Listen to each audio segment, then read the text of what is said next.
So hello, everyone. It's my pleasure to introduce our seminar speaker. I was going to look at the screen, but I promised I wouldn't. So Axel comes from Johns Hopkins University. He got his PhD there with Lewis Whitcomb, and in his PhD work, he did this image-guided stuff with MRIs, and that led to his taking a break from academia to go work at Sentinel. It's a small startup company that, I guess did pretty well for a lot of people, but he decided his true love was in research. So he came back to research where he worked at the National Children's Museum in DC, Children's Hospital, right? with Kevin Cleary. Yeah. Oh, did I say museum? Yeah.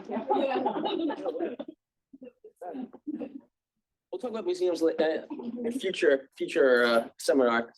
And then eventually he was able to get a position as an assistant professor at the University of Maryland, where he worked with next door to Sarah. Sarah left, okay?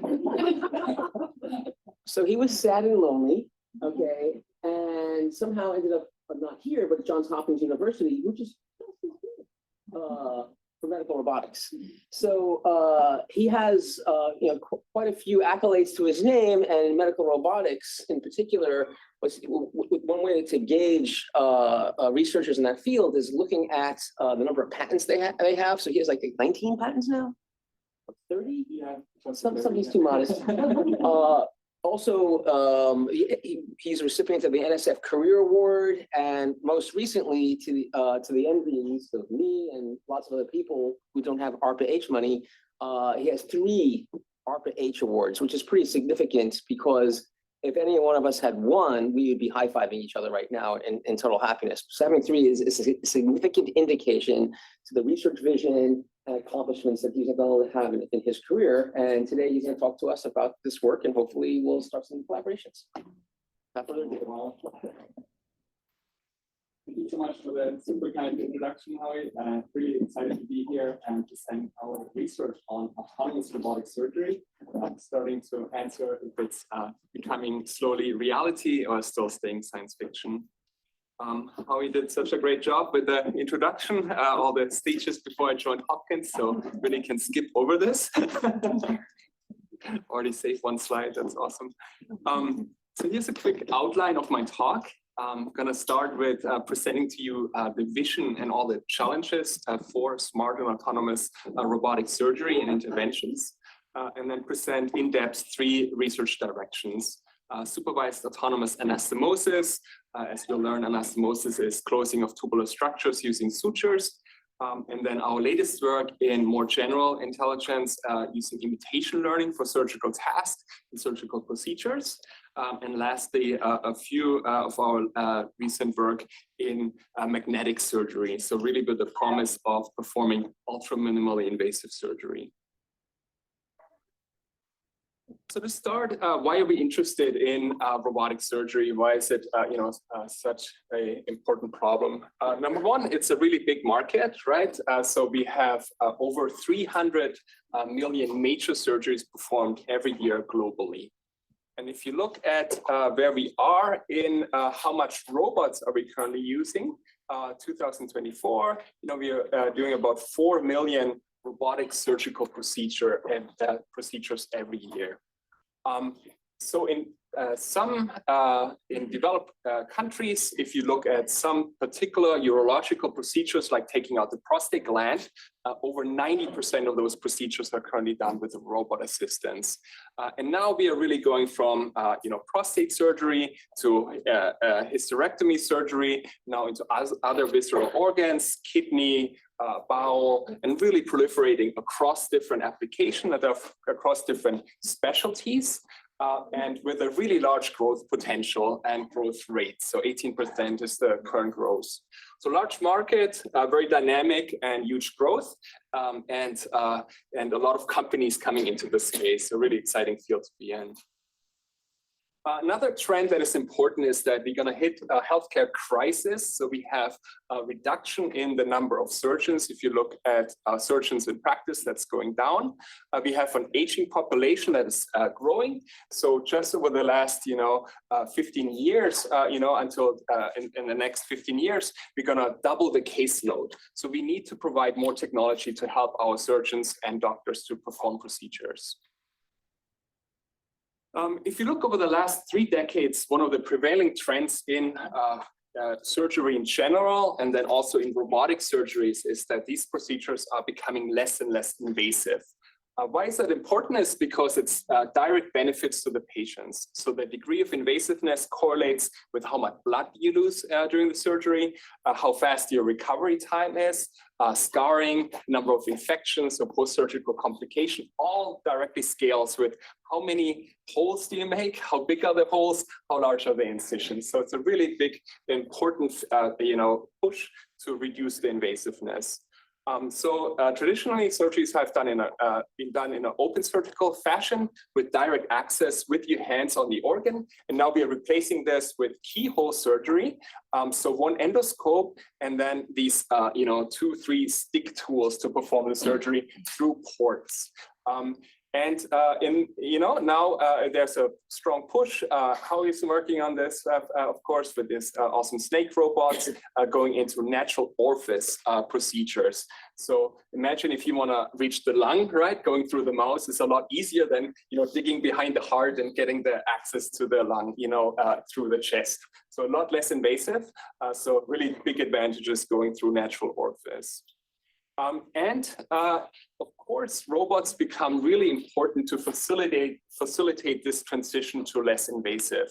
The big market leader in soft tissue surgery is the Da Vinci robot.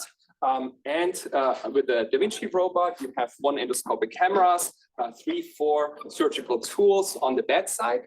The surgeon sits on a controller and right now prescribes with teleoperation every motion of the robot. So the current standard is that these kind of robots don't have any kind of autonomy, intelligence. Every motion is done directly by the operating surgeon. This has really made these minimally invasive procedures easier. So the adoption rate has grown. But if you look at other clinical outcomes like cancer recurrence rate, those have not significantly improved using robots. So still there's a lot of work to be done. So robotic surgery has been instrumental making the step from open to minimally invasive, and will be even further needed if you go natural orifice, because no surgeon can manually operate like these little snake robots. We really need robots to help us with mapping between what the surgeon wants to do on a controller to what the manufacturer does in these flexible architectures. The other big, push, and we are working on this extensively, and I'll show you that we are, not alone in this field. It's really going more autonomous. In 2017 was this nice Science Robotics paper that laid out these levels of autonomy, going from 0 autonomy to full autonomy. And why is that important? Number one, manual and robot-assisted operations, of course, heavily depend on the operating surgeons, on the skill and the physical state. So our vision is to augment critical portions of this manual surgery with more robotic precision, with higher degrees of autonomy that can reduce complications. It can democratize access to expert surgery for everyone and help with alleviating the shortage in trained surgeons. Also really important in areas where there are no surgeons available, like in trauma situations, right? Having a robot there at the site of the accident could be super helpful. And if you look at the kind of state of the art, a lot of autonomous functions are still currently limited to rigid bony anatomy and small subtasks. So still a lot of work to be done. Here I'm trying to show these two trends in one graph, right? And kind of like the openings in the field and where the field is going. On the x-axis, you see these degrees of invasiveness, traditionally open surgery, all the way to single port, single incision, and then the natural orifice access, and then ultimately non-invasive micro-nano robots, right? And on the y-axis, these levels of autonomy. So a couple of things, a lot of commercial systems are, in this axis and, here. And so what you see is, for example, the Da Vinci Xi, that's, the big workhorse with the 4 robotic arms is teleoperated, minimally invasive. They have the latest robot, the single port, and now they came out with the Ion for lung, procedures using mouth access. So a lot of commercial system in this teleoperated fashion here, especially, no autonomy in soft tissue surgery. But we already see a lot of autonomy in rigid, bony procedures. So if you get, a hip replacement with a robot, there's already a lot of pre-planning, and then like similar to a mill, right? A CNC mill, where you make a plan, surgeons can adjust the plan, but then it's just registered to the plan and then performed with pretty high degree of autonomy. Other fields that already have autonomy are laser eye surgery. It's really a push of a button after you have a exact mapping of the eye, an exact plan how you want to prescribe the laser energy there. It's completely autonomous with eye tracking. Other areas that are autonomous are radiation surgery. So if you get a radiation dose, doctor prescribes different dose, and the robot moves around you and delivers the radiation dose. So autonomy in other areas other than soft tissue surgery is already there. And now we get, some research areas. This is the STAR robot that I'll discuss in my talk, and a push in this area, a lot of open wide field, a lot of things for us to explore in the future. So why is it hard to do autonomy in soft tissue surgery? Number one, we get a lot of tissue deformations. We get a lot of unpredictable shape changes. So if you think about, visceral soft tissue surgery, heart, liver, kidney, prostate, the tissue deforms and changes during cutting, suturing, so it's just impossible to have this exact preoperative plan and just register and apply it. You have to do a lot of on-the-fly adjustments and and react to quite dramatic tissue changes. So in this picture, just try to visualize this a bit. This is an MRI image of a small bowel, and this is a small bowel during our anastomosis surgery. So after you inflate the abdomen, after you cut out the tumor, after you set it up for suturing with these stay sutures, it just looks completely different than preoperatively. So it's just impossible to acquire a preoperative plan and just blindly apply it. Of course, we can use more intraoperative imaging. So for the soft tissue surgeries, we use visual imaging, so cameras, color cameras, and also 3D cameras, so stereo cameras, but it's a difficult problem, right? It's a sea of pink. There's a lot of blood. It's not easy to differentiate, the disease, tissue from the background. So definitely a difficult task to tackle this perception and tissue tracking area. So with that background, just wanted to go into our first program. So we've been working a lot on autonomous suturing. This was a paper that we published in 2022 in Science Robotic on in vivo autonomous robotic laparoscopic surgery for intestinal anastomosis in a pig model. Bit of a background, what anastomosis is. It's a necessary critical part of all reconstructive surgery. It involves closing of luminal structures. So if you have any tubular structures like a blood vessel, a bowel, the bladder to the urethra, you need to connect those two things after in the reconstruction phase. And predominantly this is done using sutures. surgeons would typically linearize the two halves. So you place a stay suture, you stretch it, make a line out of it. You start with the front wall, and then you flip the tissue over and suture that back wall. So kind of 2 or 3 lines at a time. And if you place, 15, 20 stitches, of course, if you make one mistake, if you miss one or have a large gap, that's where you're going to have a leak, So it's a procedure that requires a lot of fine motor control, a lot of repetition, a lot of repeatability, and it gets really tiring, right? So one anastomosis takes 20 to 40 minutes or so, right? So really something where robotic technology can help. Your robot doesn't get tired. This is done over 1 million times in the US alone every year, and with significant complications for transplantation up to 30%, colorectal is 19%, cardiovascular a little bit lower. So really an interesting area to work in. So we've developed the smart tissue autonomous robot. We call that the STAR robot, consisting of 2 KUKA lightweight arm with robotic custom robotic tools. This is a custom robotic suturing tool and a custom surgical vision system for giving us exact 3D location during the surgery in a laparoscopic form factor. So overall in our lab, we work on robotic tools. We try often not to just mimic exactly what surgeons are doing. We try to build robotic tools that are optimized for robotic use, right? Often we implement more functionality in the tool tip. The robot typically doesn't get confused, right, which function to use. And we can also use heavier tools because, the robot doesn't get tired if you, have a 3 kilogram, robotic end effector on there, right? If you give that to a surgeon, they would, absolutely complain. So if you look at, surgical tools, they only have always one single function and are really optimized for ergonomics and lightweight. We also work on imaging and planning. And the focus there is a lot on 3D tissue tracking. And lastly, control, going from teleoperated to a supervised paradigm where the surgeon then doesn't have to perform every motion of the robot, but takes on a supervisory role and watches and make changes if necessary.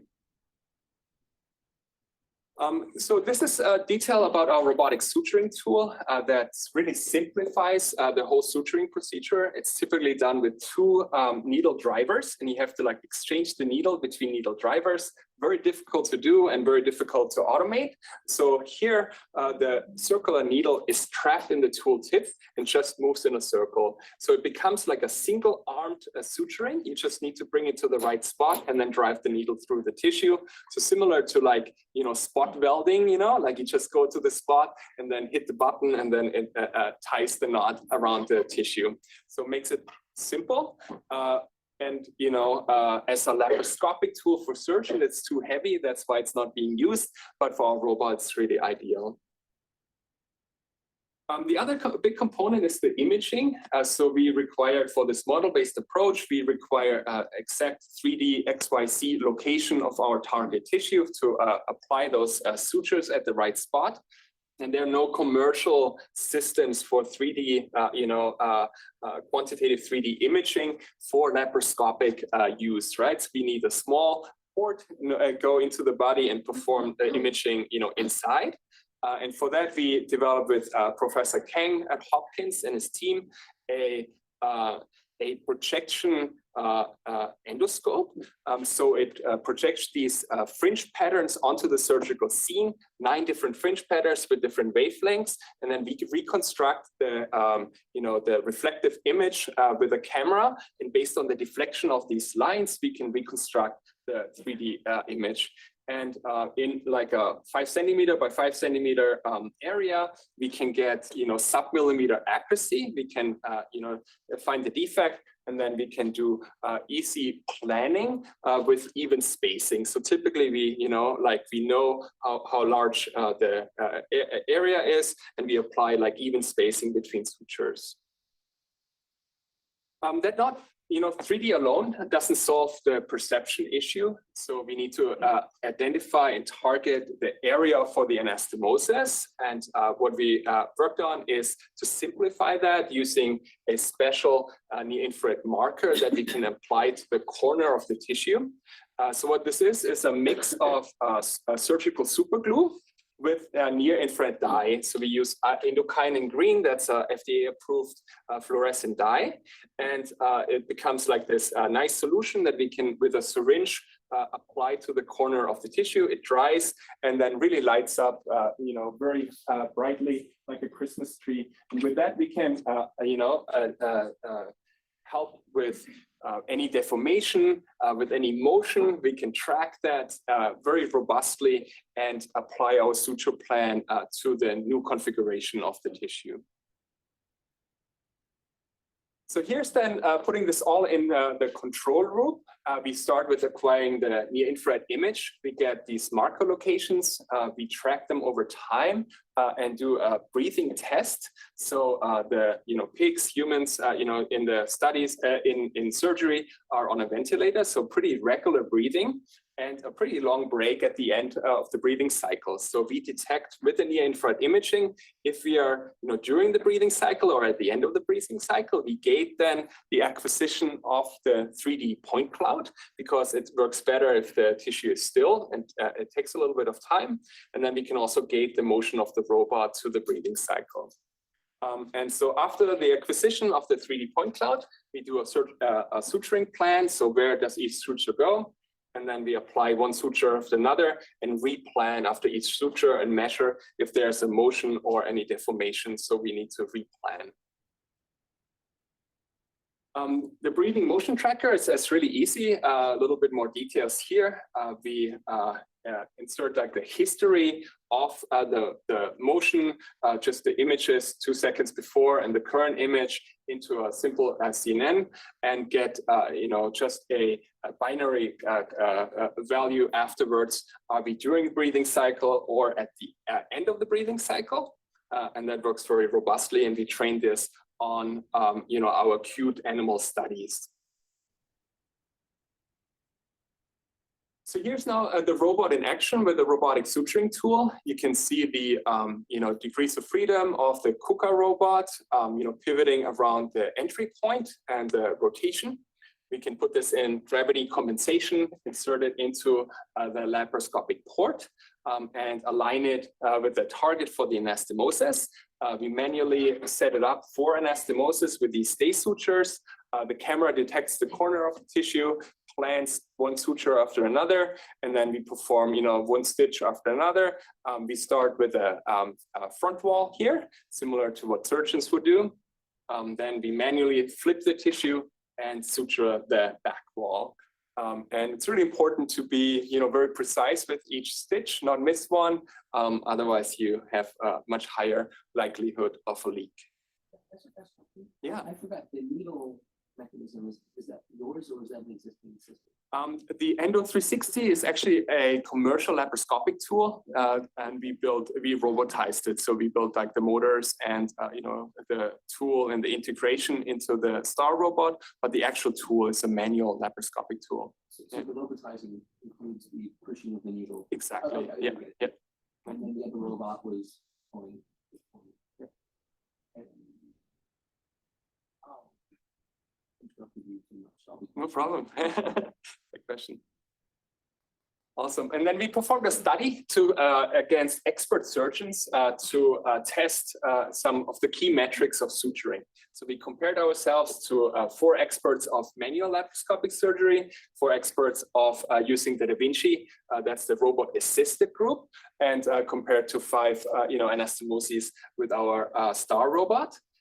And what we could clearly see is that there's a reduction in errors. So we call these suture hesitancy events. It's a little bit of a weird name, but what happens in surgery often, you place a needle, don't like the final position and pull it back out. So that's causing some trauma, right? And so happens very seldom with the Star robot and a lot more in regular surgery. So a large reduction there.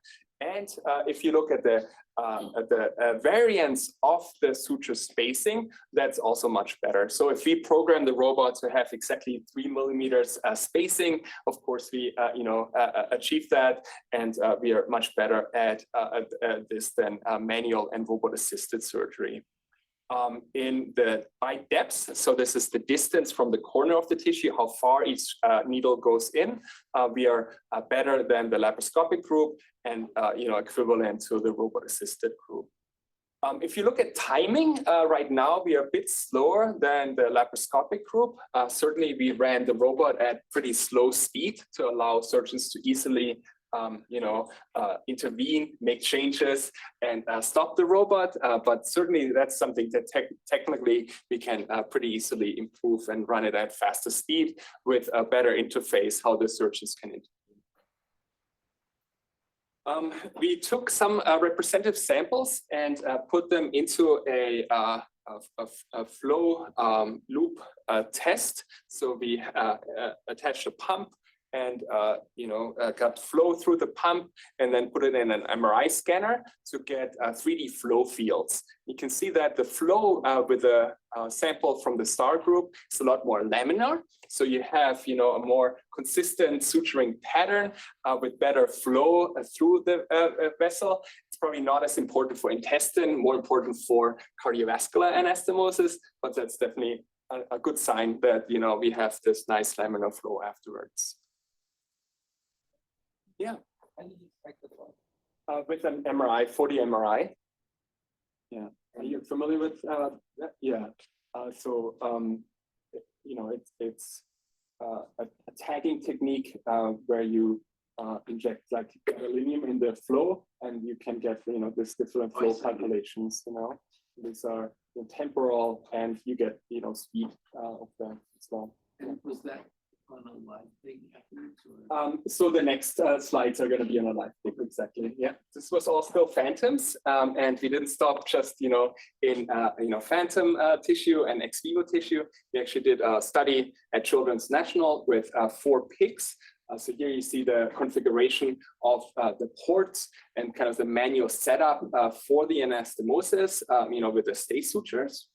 And a couple videos during the actual surgery, during the anastomosis, closing of the back wall on the left, and then closing of the front wall on the right.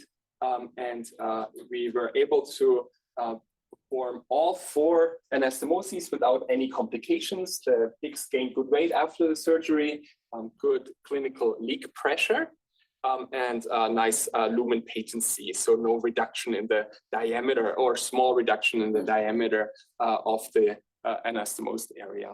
So nice proof of concept that quite a complex soft tissue surgery in a laparoscopic setting is feasible with high degree of autonomy. What we're working now is to make the camera system a bit smaller and faster. So if you've seen the port size for the laparoscopic camera was actually larger than just a single 10 millimeter port. So we are integrating this now in a smaller form factor. We also using a new a technique where we don't need to acquire 9 different fringes, but can do it with a single fringe pattern. That's going to make it cheaper and also faster. So we don't have to wait for the 3D acquisition till after the reading cycle. We can actually image, constantly. So that's really nice. And then implementing markerless tracking. These NIR markers are nice, but it's hard to get FDA approval for them. And then a better surgical interface, so surgeons can really interact with the robot better and take over and make adjustments easier. So that's and if needed, go into a teleoperation mode. So this is needed for first-in-human studies.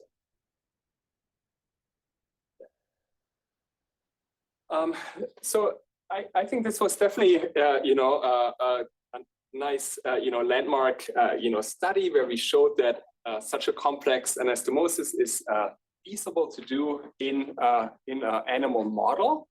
But it was 10 years of work, and we got really good at suturing, right? And so how generalizable is that result, right? Could we use, now these results and do tumor resection? Probably not, right? We need to really become experts in tumor resection and kind of start this whole process again. So that's a big drawback of this kind of model-based approach. It's also a bit brittle, right? If you have all these different steps, perception, tracking, planning, then, adjustment for motion, if one thing fails, your whole pipeline fails. Of course, we have, as a community, a lot of understanding, and so potentially it's more transparent how it can fail. So potentially more predictable and potentially more safe. So over the last, year and a half, we really dug into more learning-based approaches. As I'll show, we use imitation learning. The promise there is that this is a more generalizable method where we can develop one framework and not, for each task, a very specific framework, a specific model, and then we can improve that with more data. Of course, potentially could be a little bit less safe and more issues with the FDA for regulatory approval. Yeah. So here I wanted to just, lay out the different options that we have, right? We can do the traditional model base as the STAR robot worked with the separate, perception, tracking, planning. Then, of course, we have this whole field of reinforcement learning. I would say in surgery, it's really difficult because you cannot do safe exploration, right? You cannot do real safe exploration in a surgical setting. Nobody would allow you and a patient to just try grasping, I mean, who would consent to that, right? I hope nobody, and we wouldn't want to do this in animals either, right? And then simulations, right? Of course, you can do reinforcement learning in simulation, but the surgical procedure simulation is just so incredibly difficult. These tissue tool interactions, cutting, electrocautery, suturing. I think we are still a ways away from having really good physics-based simulation of these complex interactions. So reinforcement learning, while I think the potential is huge that you can get as superhuman performance. I think for surgery, I don't know if it's ideal. On the other hand, imitation learning is really, great candidate because we have a lot of expert demonstrations. We have surgeons performing these procedures every day. We have, a lot of data, and we have 3 decades of experts and companies working on making this teleoperation as good as humanly possible, right? We have amazing robot-assisted surgery systems with perfect, teleoperation. And so we have really good data sets of kinematics and video. Of course, here in imitation learning, we have to, consider the fact that we have huge patient-to-patient variation. And so if you don't have any demonstration of something that happened, then you're out of distribution and then you cannot solve it. So definitely it's not, the perfect answer for everything. But because we have so much data, I think it's really interesting to explore. So let me just, make another pitch why imitation learning is uniquely possible in surgery. A couple of things. Number one, we are not constrained on the computation power, right? We can put a big, fat, expensive machine next to the robot, and we don't have energy problems, right? So, we really are not constrained by computing power. We have a lot of thousands of robotic surgeries every day, so abundance of training data. And we work at pretty slow time scales, right? A robot in surgery, if you don't know what the next step should be, you just stop it and nothing bad happens, right? It's not like autonomous driving where you, run into another car, right? So the inference time is really not as critical. So we can run at much slower speed. Here I wanted to then really go into a couple of projects that we are working on in imitation learning for surgery. My postdoc, Brian, presented this work at Coral last week in Munich a couple of weeks ago. And he's really spearheading this effort. This is a collaboration with Chelsea Finn at Stanford. And we call that the surgical robot transformer. And we started really exploring if we can learn some specific surgical subtasks. We picked lifting tissue, very fundamental task, picking up a needle and exchanging it between the two tools, and then tying a knot on the Da Vinci research kit. The approach at a high level is quite simple. First, we collect demonstration data. So while recording the stereo images and then also wrist camera views. So we added 2 wrist cameras on each of the surgical tools that helps with really the difficulty of the 3D vision. So if you interact with the tool with like a suture or a needle, if you see this just from the endoscopic vision, it's very hard to pick up, right? But if you have a wrist camera on there, then these fine motion are easier to pick up and track. And then we train a diffusion model or a transformer model to imitate the surgeon's actions. So minimizing the L1 there, the distance based on the image observations. So it's end-to-end learning. So image input and output is the robot action. What we realized is that the Da Vinci robot is not very accurate, right? So there are, in the setup joints, there are not even encoders. These are, potentiometers. So you're off by like centimeters. So if you work in like an absolute, action representation, you're off significantly and really fails. So a relative, action representation helps there. A tool-centric helps. And what we really found is kind of a combination in expressing the position in the endoscope frame and then the rotation in the gripper frame gave the best performance in this action representation. So here kind of like showing if you just do an absolute, action representation, you can be off by quite a bit and, it could fail. Here we try to pick up the needle on our nowhere close. So our first, implementation really failed. But after expressing it with this hybrid action, got really good. And to give you an idea here, the data regime, what we need, we have about 500 demonstrations for knot tying on a suture pad in different configurations, different lighting, different adjustments, and then 250 demos for needle pickup and handover, and about 200 demos for lifting tissue. And very, robust and very successful. You can see like this wrapping around of the suture, and then grabbing the suture. Definitely not an easy task, right? Even in telemanipulation, it's not easy. But here it's now fully autonomous. And the fully autonomous rollout performing this delicate task completely autonomously. Same for needle pickup, not an easy task either, and successful in all 9 experiments. And lifting tissue was probably the easiest task and also was successful in all 10 of 10 tasks. What is neat is that it has some very robust retry behavior. So if something goes wrong, for example, if you lose that suture loop over the needle driver, so here we just knock it out, right? It immediately recognizes that, goes back to that step, it finishes that. So much more robust than a simple model-based approach could be.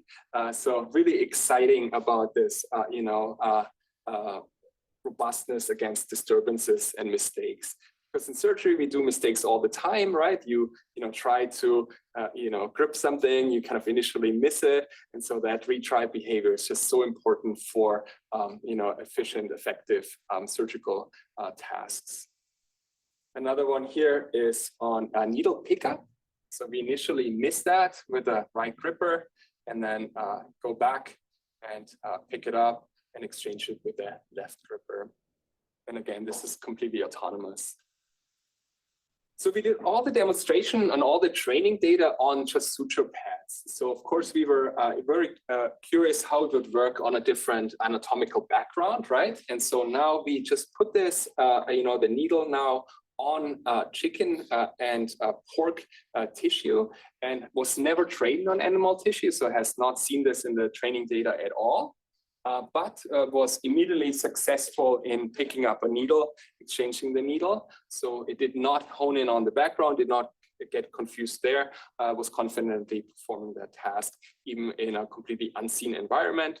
And here we placed the needle, on a 3D pad, so at a different angle, never seen, on another angle than flat, and also was able to pick it up.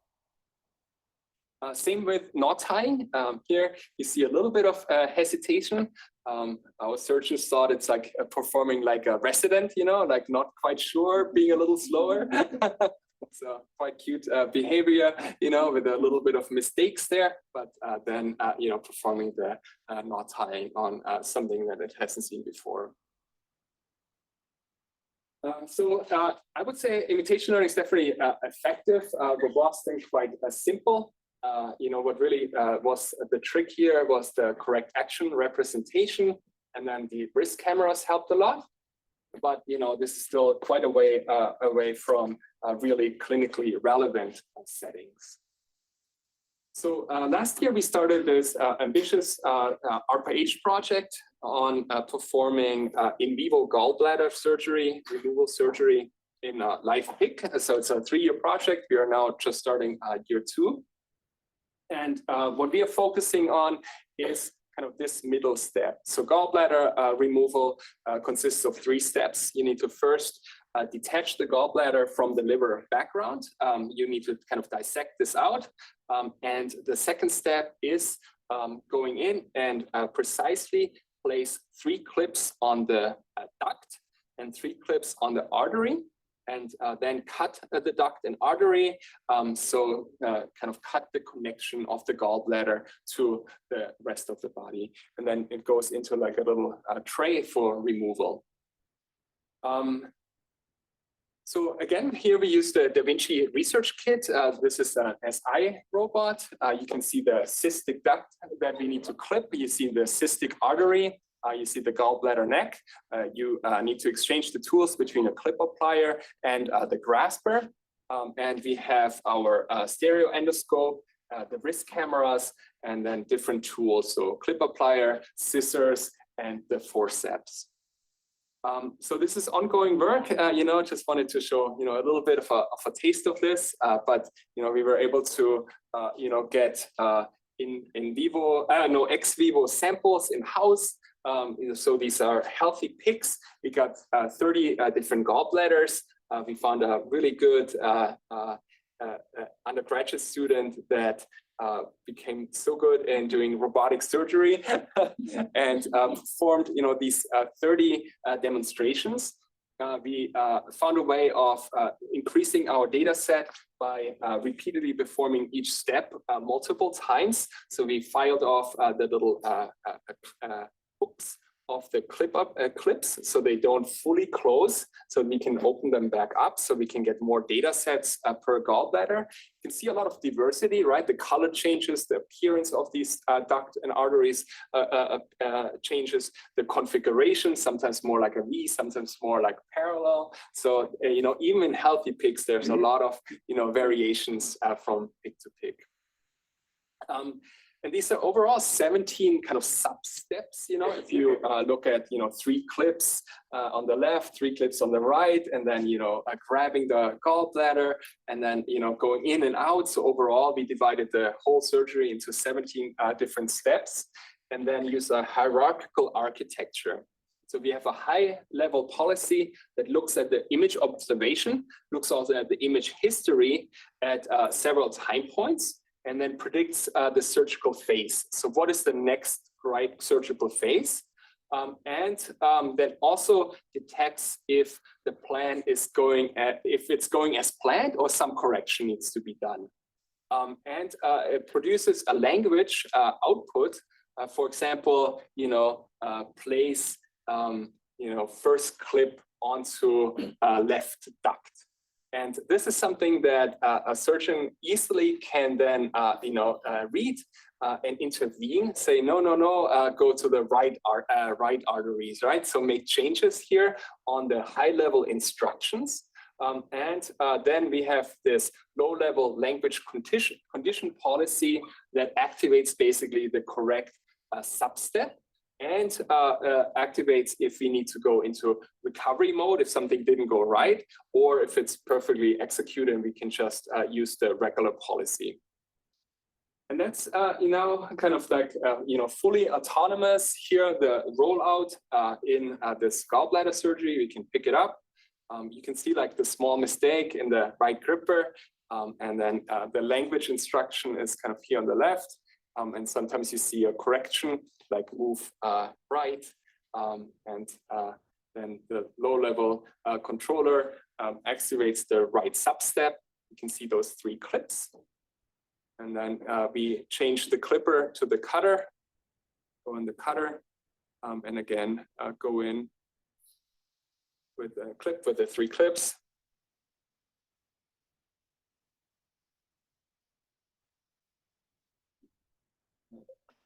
Definitely a fine motion skill, like going in between, the artery and the duct there.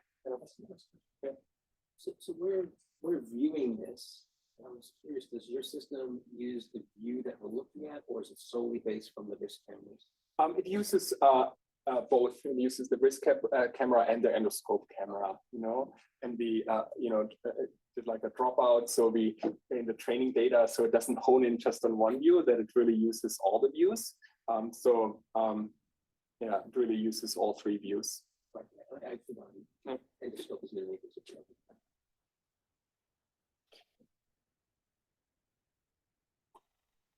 So the key takeaways are, imitation learning is quite effective for surgical tasks and also has potential for surgical procedures.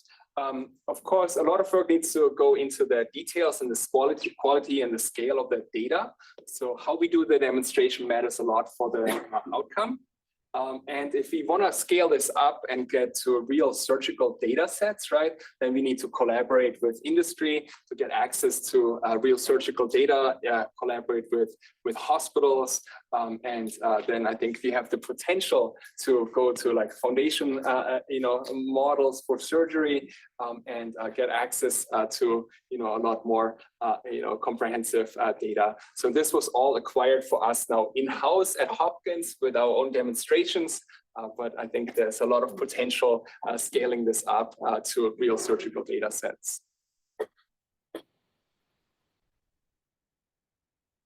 So lastly, I wanted to spend a few slides telling you about our work in ultra-minimally invasive surgery. We have been working on magnetic surgery.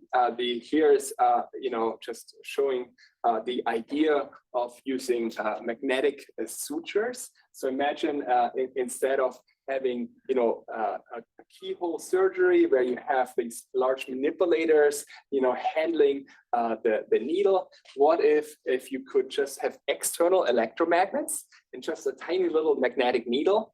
You make a little pinprick for access and then can fix like a hernia, right? Just without any robotic tools, just with external electromagnets. Another potential for surgery would be, for pediatric patients that have ventricular septal defect, so a hole between the left and right heart chamber. We could close that without any, access hole, and we of course, a huge improvement. So for that, to explore this idea, we developed what we call the VORIACs, variable outer radius individually addressable coil stacks. So these are 12 separate coils. And what it does is that we can have, separate power supplies for each coil. So get really, really high power, a large magnetic field and really large magnetic gradients. So this is a workspace about 10 centimeter by 10 centimeters. So imagine like a small animal kind of, size. And with that, with an overhead camera, we can control magnetic agents really precisely to perform some experiments. So the idea is or what we are trying to figure out, if we can achieve large enough forces and torques to do some really meaningful procedures with a system like that does not have any mechanical manipulators anymore. Sorry to interrupt. Yeah. Well, I interrupted you so many times, so sorry. Yeah. The other thing is an issue of timing. Some people may have to go away at Okay. 3:30. Yeah. And You wrote this one. Yeah. I just feel horrible telling you to. Awesome. Thank you. Yeah, that's perfect. So I'll end here at the next slide. So here's a autonomous magnetic suturing experiment. The analog for the clinical analog that we're working on is a bladder surgery. Imagine you have an incision in the bladder that needs to be sutured. Right now you need open or laparoscopic access to the bladder. And so if we could just have a little magnetic needle that we insert into the bladder along with the endoscope, and then have a fully autonomous suturing procedure. So this the gap here on the right, and so it's kind of closing the gap. Now pulling on the suture string, getting more suture string first, and then going back up and closing the full the 4 stitches. So really magnetic surgery. This is 10 centimeters, so the needle is about 2 centimeters. Yep.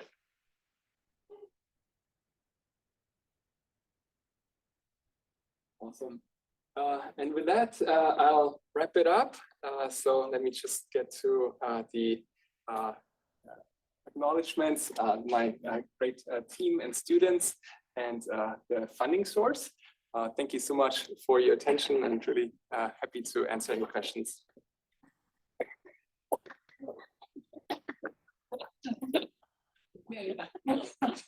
Any good questions? Good questions. So in the behavioral economic setup, you could change the robot with which you're collecting data. So that, how do you think the policies will transfer? Yeah, we already tried it. We have different DVRKs, so Da Vinci Research Kit. We tried with Classic and the SI. That worked really well, so no issues. Because we do this relative action representation, it really doesn't depend much on the back end. So we tested it. Of course, it's a very similar architecture, right? And even the same tools, So, like I don't want to overstate this, but it's not like, I think it's clear that if we have, similar, Da Vinci generations, it's gonna work, I think. Yep. Great question. Okay. What?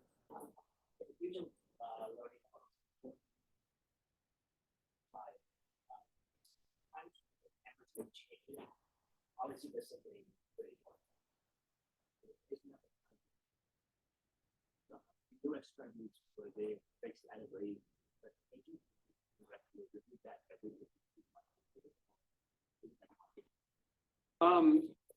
Yeah, I mean, we definitely tried, all different positions, of the gallbladder, and we moved the camera around. It's not like it's that we do some massive changes in the setup. We have kind of a little setup where the laparoscopic port is the same. So it's, within a few centimeters, it's the same, but it's definitely changing from experiment to experiment. So we have not seen that as an issue. Yeah. All the observations with them. RGB, yeah, all RGB. Yeah. So the SRT work, we used the stereo view plus the 2 wrist cameras.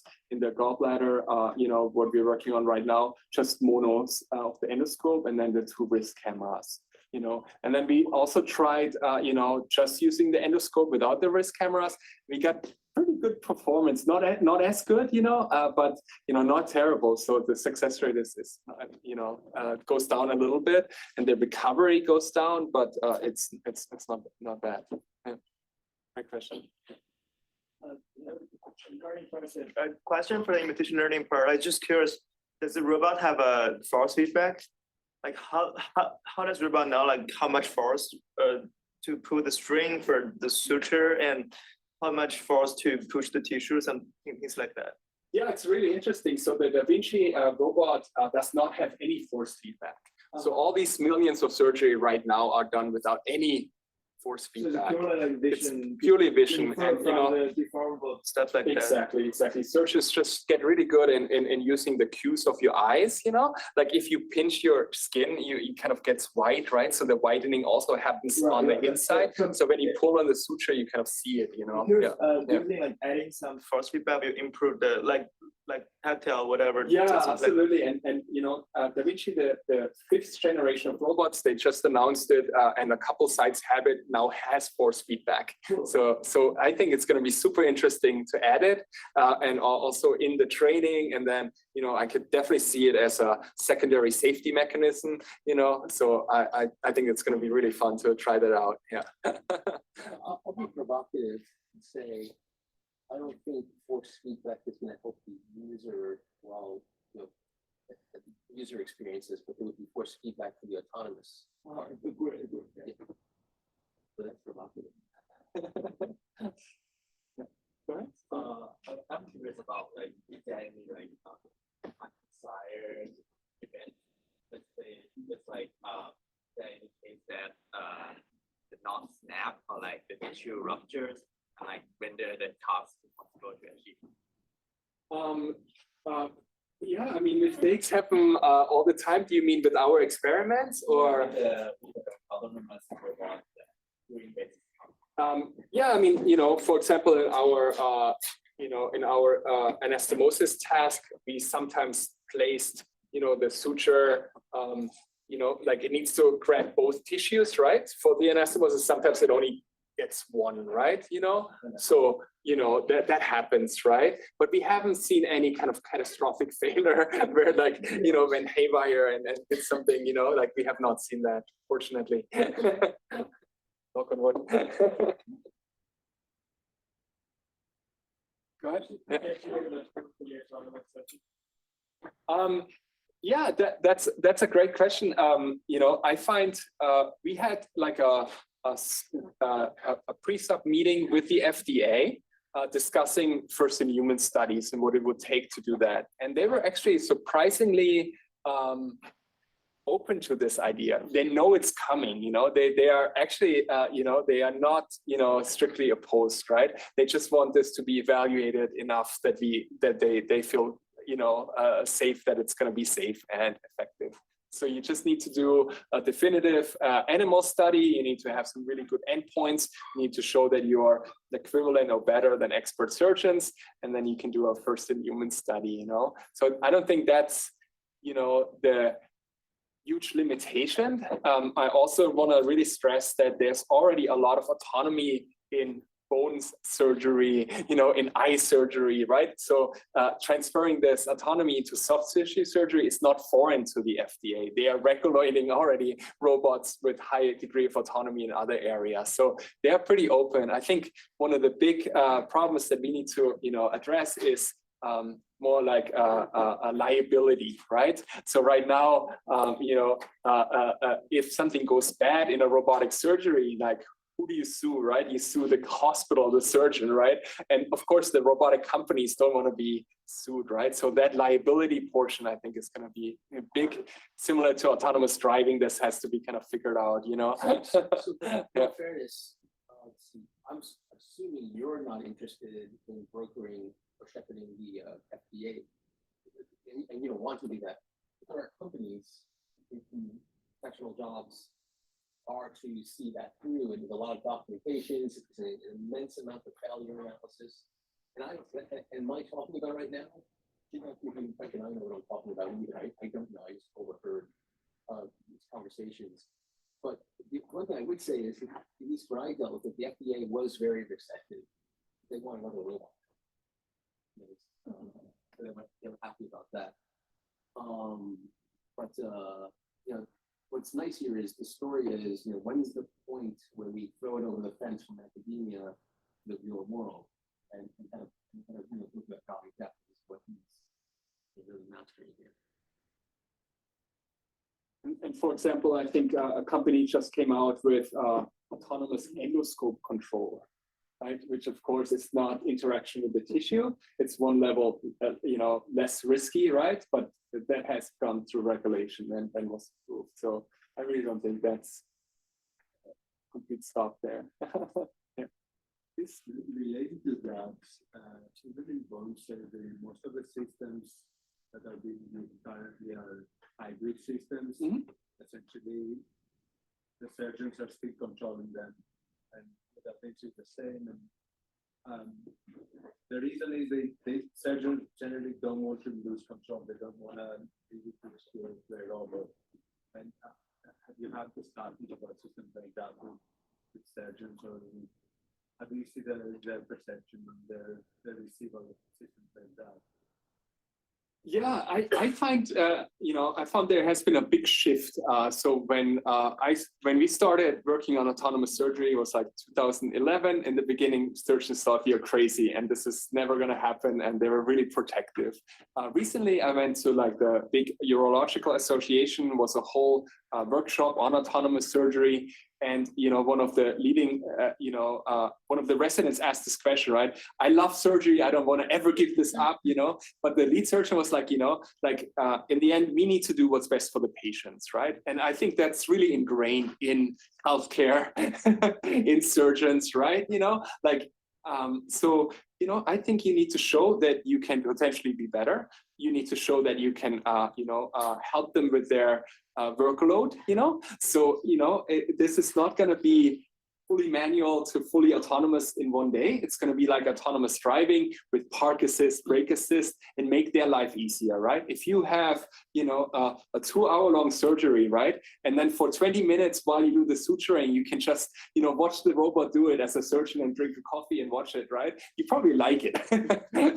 So I really think, the reception recently has been, much more positive, and we haven't gotten this pushback as in the beginning. I think generally, there's more stronger belief in robotics and AI, and then this big thing of medicine in general is to do what's best for the patients, and so I don't think that's going to be terrible. One more question. I guess that will be you. Really cool work. A lot of the kind of mainstream work that's been coming out of the learning community tends to be motivated by tasks such as household tasks and other things, where we permit a much higher failure rate and all sorts of things. In addition to some of the precision considerations you talked about, what other considerations do you see when applying these methods such as behavior cloning and foundation models to the surgical setting, where we may have very different requirements for our performance tasks? I would say that surgery is kind of really set up to be a leader in the field, because we have decades of work in optimizing how to teleoperate surgery. Who does teleoperated household tasks, right? So everybody has to build a teleoperation set up, and often they look pretty primitive and are not collecting great data, right? So I think surgery is uniquely positioned to be at the forefront of this, right? And I would say, I think when you look from the outside, you think that nothing ever goes wrong in surgery. If you actually watch a lot of surgery and do a lot of surgeries, we make small mistakes all the time, right? If you try to go in with a clipper, 50% of the time you hit it the first time, and 50% of the time you miss first and then correct it and fix it. So as long as your actions are not harmful, it's totally fine to initially fail and correct yourself, So that's, I think, a kind of a different, level of, safety that you need to have, right? It doesn't need to be perfect. It shouldn't do, some irreparable harm. It's okay to make some small mistakes and then fix them. Yeah. Let's thank our speaker.